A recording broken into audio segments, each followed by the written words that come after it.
Guys आप सभी लोगों का अमित तक पंचायत में स्वागत है। गाइस इस वीडियो में मुख्यमंत्री सामूहिक विवाह योजना ऑनलाइन करना सीखेंगे। जो व्यक्ति मुख्यमंत्री सामूहिक विवाह योजना के लिए पात्र हैं और आवेदन करते हैं तो सरकार के द्वारा उन्हें 1 लाख रुपए का अनुदान दिया जाएगा। इसमें लगने वाला दस्तावेज की बात किया जाए तो लड़की का आधार कार्ड, बैंक पासबुक, निवास, जाति और गार्जियन का इसमें आय प्रमाण पत्र रहेगा और लड़के का आधार कार्ड फोटो लगेगा, लड़की का फोटो साइन रहेगा। ठीक है जी।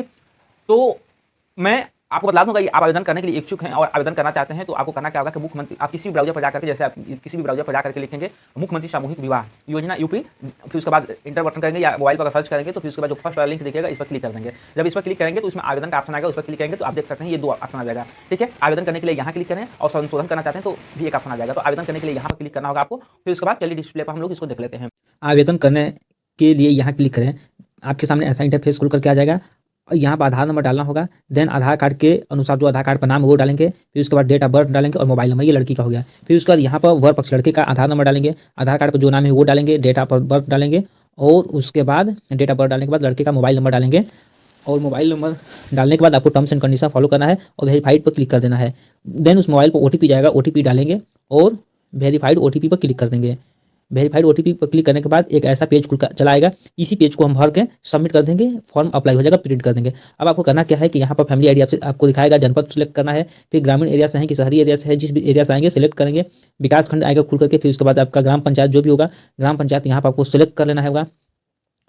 तो जैसे विकास खंड डालेंगे फिर उसके बाद ग्राम पंचायत आ जाएगा, तो यहाँ पर अपना ग्राम पंचायत सेलेक्ट कर लेंगे। देन उसके बाद एक ग्राम पंचायत में कई ग्राम मतलब कि गांव होता है, तो जो भी गांव होगा उस गांव को आप सेलेक्ट करेंगे। देन उसके बाद यहाँ पर आपसे पूछेगा क्या BPL कार्ड धारक हैं, तो आपको यहाँ पर राशन कार्ड नंबर डालना होगा।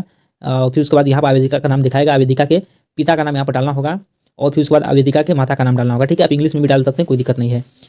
फिर उसके बाद किस भी कैटेगरी से बिलोंग करते हैं उस कैटेगरी को सिलेक्ट करेंगे। फिर उसके बाद आवेदिका के परिवार की आय, यहाँ पर आपको एक बात ध्यान में रखना है कि आय जो भी होगा मतलब आय प्रमाण पत्र वो गार्जियन का ही लगेगा। आप उसके बाद आपको राशन कार्ड नंबर डालना है। फिर उसके बाद आपको एड्रेस में विलेज एंड पोस्ट कहाँ पर है वो चीज़ लिख देंगे, ब्लॉक लिख देंगे, फिर उसके बाद थाना और डिस्ट्रिक्ट लिख देंगे। फिर उसके बाद बैंक का एड्रेस देंगे, यानी कि बैंक कौन सा है, कौन सा बैंक का पासबुक लगा रहे हैं तो उस बैंक को सिलेक्ट कर लेंगे। फिर उसका शाखा आपको दिखा देगा। यहाँ पर शाखा दिखाने के बाद आपको करना क्या है कि IFSC कोड अपने साथ जाएगा, अकाउंट नंबर डालेंगे और पासबुक यहाँ से आप कर देंगे क्या कि जो बैंक का पासबुक है उसको यहाँ पर अपलोड कर देंगे, जो कि 300 KB से ज़्यादा नहीं होगा। ठीक है, यहाँ पर अपलोड हो गया। फिर उसके बाद आवेदिका का फोटो आपको यहाँ पर अपलोड करना होगा, तो ये भी आपका आवेदिका का फोटो 300 KB तक मतलब 100 KB से ज़्यादा नहीं होगा, इसको भी अपलोड कर देंगे। ठीक है, फिर उसके बाद आवेदिका का हस्ताक्षर अपलोड करना होगा। फिर उसके बाद आय प्रमाण पत्र का विवरण में आय प्रमाण पत्र का आवेदन क्रमांक डालेंगे, आय प्रमाण पत्र का क्रम संख्या यहाँ पर डालेंगे और फिर उसके बाद आपको यहाँ पर आय प्रमाण पत्र अपलोड कर देना है। ठीक है, उसी प्रकार से जाति प्रमाण पत्र का विवरण बना है, जाति प्रमाण पत्र का आवेदन संख्या डालेंगे, फिर जाति प्रमाण पत्र का क्रमांक संख्या डालेंगे, फिर जाति प्रमाण पत्र को यहाँ से अपलोड कर देंगे। तो चलिए मैं यहाँ से जाति प्रमाण पत्र अपलोड कर दिया। फिर उसके बाद वर पक्ष का विवरण में पूछेगा तो नाम दिखाएगा अपने से, वर पक्ष का मोबाइल नंबर भी दिखाएगा,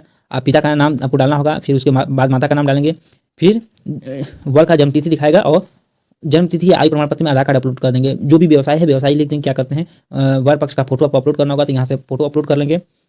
फिर उसके बाद आप स्क्रॉल करेंगे और वर पक्ष का जो एड्रेस है आधार कार्ड पर मिल जाएगा, वहाँ से आप एड्रेस उठा लेंगे और यहाँ पर आपको लिख देना होगा। ठीक है जी। फिर उसके बाद आपको करना क्या है कि एड्रेस लिखने के बाद आपको फिर यहाँ पर मैंने कौन सा स्टेट से, उत्तर प्रदेश ले हैं या अदर स्टेट से, आप उत्तर प्रदेश से तो उत्तर प्रदेश सेलेक्ट करेंगे, फिर कौन से जिले से वो बिलोंग करते हैं, फिर उसके बाद वो भी ग्रामीण है कि शहरी हैं।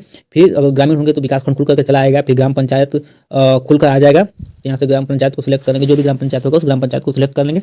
देन ग्राम पंचायत सेलेक्ट करने के बाद वही बात किस ग्राम से आते हैं तो इसमें एक ही ग्राम दिखा रहा है तो हो जाएगा। ठीक है, फिर इसको इसी प्रकार से छोड़ देंगे, इनमें से कोई नहीं कर देंगे। ठीक है, और आपको करना क्या है कि यहाँ पर डिक्लेरेशन देना है, टर्म्स एंड कंडीशन को फॉलो करेंगे और सबमिट करेंगे। जैसे सबमिट करेंगे तो यहाँ पर देख सकते हैं ये फॉर्म कंप्लीट रूप से भरा गया और यहाँ पर आपको एक रजिस्ट्रेशन नंबर मतलब कि पंजीकरण संख्या मिल जाएगा। ठीक है जी।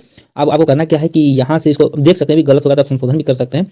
मेरे केस में सब चीज़ मैं देख रहा हूँ, सबका सब सही है। आप अच्छे से इसको पढ़ लीजिएगा, पढ़ने के बाद यहाँ पर देख सकते हैं खाता नंबर बढ़िया से मिला लीजिएगा अच्छे से, कोई इसमें गलत नहीं होना चाहिए, अभी सुधार सकते हैं आप। ठीक है, फिर आप